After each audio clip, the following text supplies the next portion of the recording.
Dans la première partie de notre trip moto, nous avons commencé l'aventure à partir de la ville d'Antigua. Nous nous sommes rendus au volcan Acatenango et de là on a pu admirer les explosions du volcan El Fuego.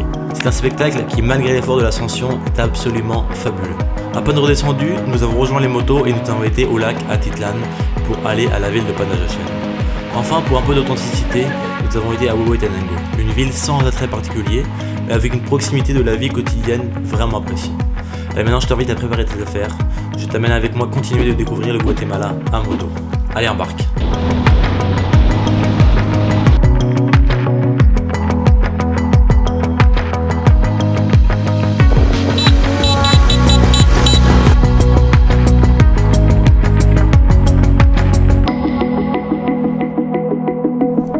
Nouvelle journée qui commence, nouvelles aventures. Bon, pas mal bien installé tout ça.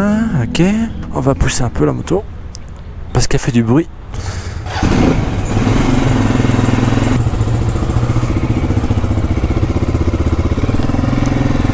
Donc aujourd'hui on va se diriger à Coban qui sera plus notre lieu de point de passage pour ce soir.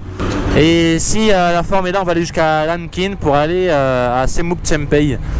Il n'y a rien de sûr encore sur la destination finale d'aujourd'hui, mais Coban, c'est sûr qu'on y passe. Je pourrais faire ça, moi, je sais siffler, moi.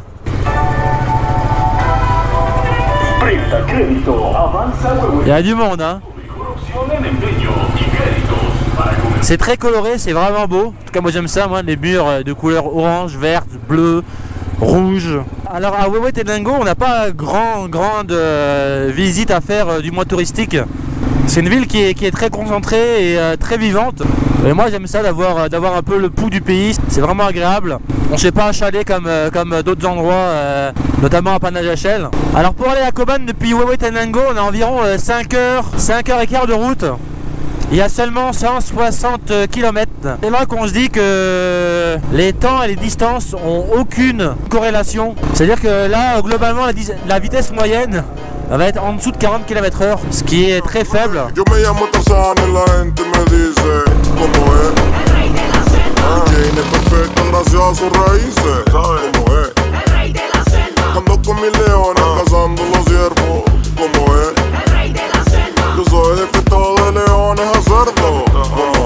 Alors petite pause à Kunen, on boit une boisson à base de noix de coco, c'est assez spécial. On dirait un peu un médicament, vraiment on dirait un médicament. C'est pas mauvais mais bon, on va aller à Kunen, on va aller à Coban. Petite pause. Attends le bagot.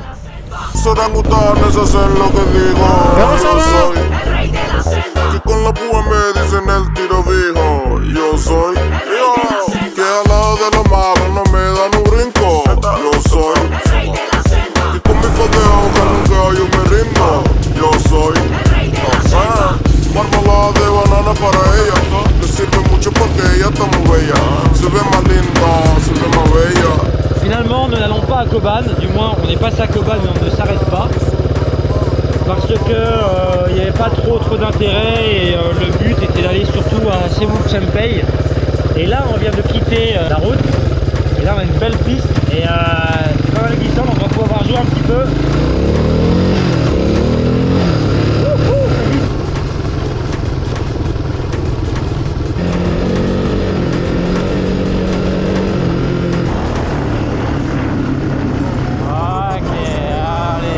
Ah là là que c'est beau!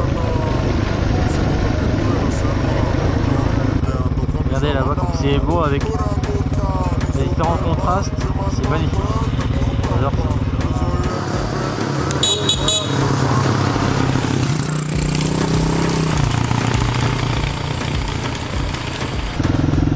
Bon on est pas mal dans la nuit là.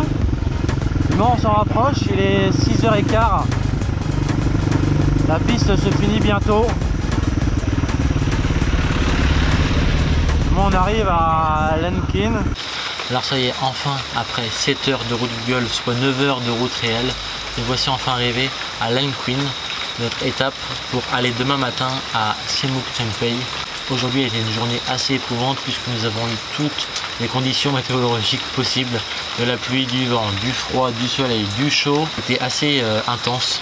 L'arrivée a été faite dans la nuit, donc ce qui veut on n'a pas vraiment vu de quoi est-il fait les alentours, l'environnement, etc. Mais ce qu'on sait, c'est que c'est de la jungle pure. C'est vert, c'est intense.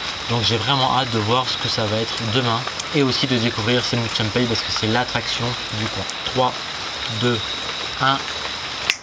Hop, on y va. Bon alors, aujourd'hui on va aller à Semouk Champey. Semouk Champey, c'est un petit endroit entre guillemets paradisiaque.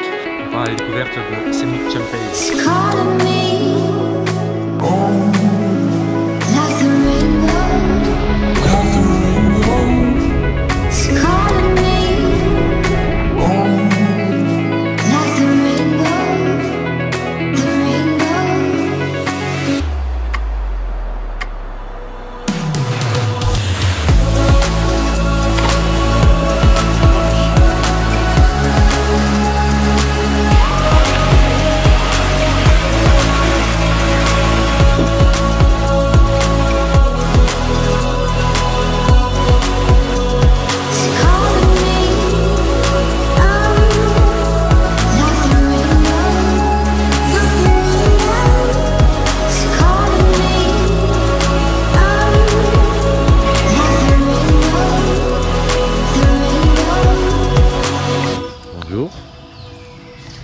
Alors voilà, le séjour à Land Queen se termine. Aujourd'hui on va prendre la direction de Koban, retourner à Cabane pour ensuite remonter à Flores.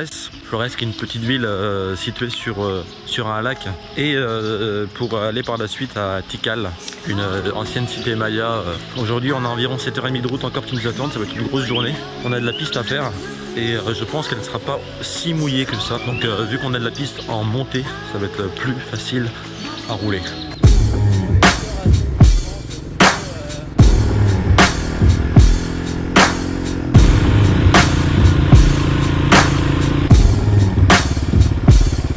Voilà.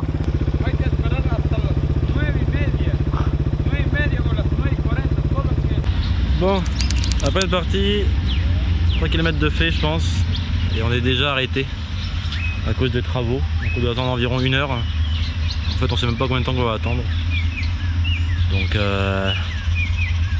on attend.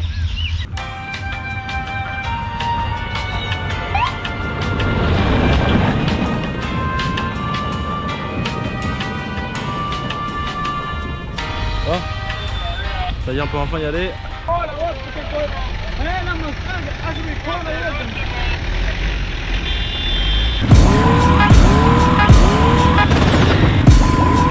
Allez, c'est bon.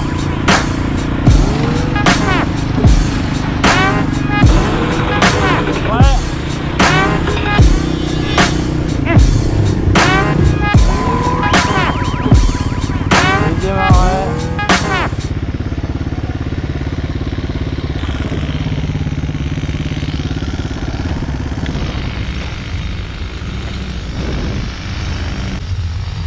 Ben, deuxième arrêt, je sais pas combien de temps que ça va nous prendre pour faire ces 10 km. Ça fait 1h30 qu'on est parti au moins.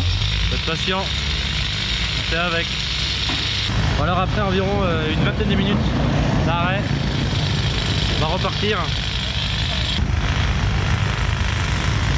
On va espérer de ne pas se faire bloquer une autre fois.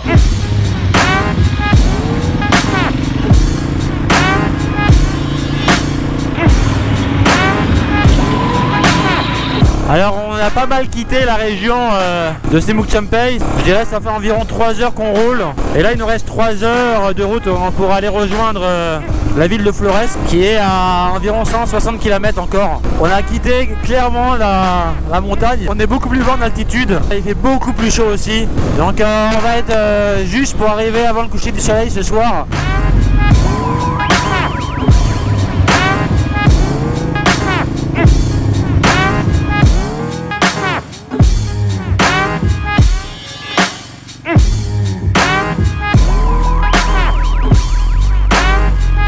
Au Guatemala, les itinéraires sont souvent surprenants. Et pour ne pas déroger à la règle, nous avons eu la surprise d'avoir un trajet Google qui nécessitait un ferry.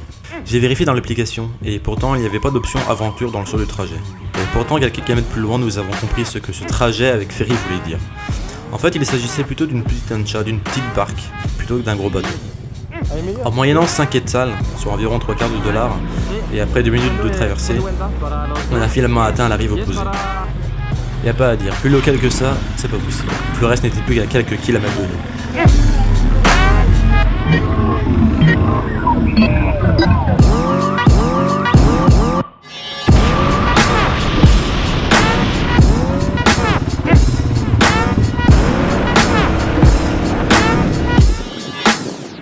Bon alors pour info, Flores se situe dans la région du Petén et c'est une île qui est reliée avec un mini pont et de là on peut accéder à l'île de Flores qui est ici. Cette île est située sur le lac qui s'appelle le Petén Itzá. C'est vraiment magnifique, il fait super chaud. Puis demain aller en direction de Tikal pour de vrai.